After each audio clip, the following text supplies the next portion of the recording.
Les Caraïbes sont actuellement au cœur d'une tempête géopolitique qui, de l'avis de nombreux experts, atteint son point le plus critique depuis plus de 60 ans. Un conflit d'une ampleur sans précédent se dirige vers la Havane, alimenté par une série d'événements qui ont porté les relations entre les États-Unis et Cuba à un niveau de tension jamais vu depuis l'apogée de la guerre froide.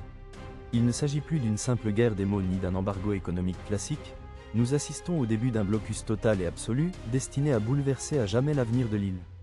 L'étincelle qui a déclenché cette crise s'est produite à des milliers de kilomètres de là, au Venezuela.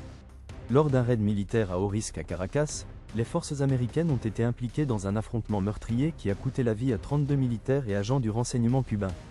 Ces derniers appartenaient, semble-t-il, à l'unité d'élite chargée de la protection des dirigeants vénézuéliens. Cet événement représente l'affrontement le plus meurtrier entre les deux nations depuis des décennies, anéantissant tout espoir de désescalade pacifique dans l'immédiat. En réponse à ces violences, la stratégie de Washington a évolué, passant des sanctions à un isolement maritime total.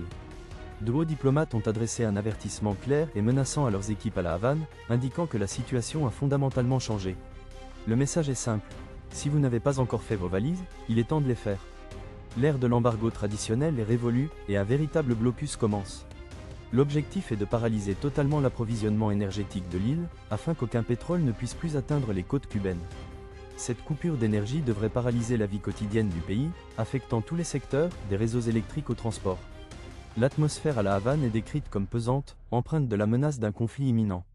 Tandis que le monde entier scrute les côtes à la recherche du moindre signe d'affrontement naval, la population se prépare à une période de pénurie absolue.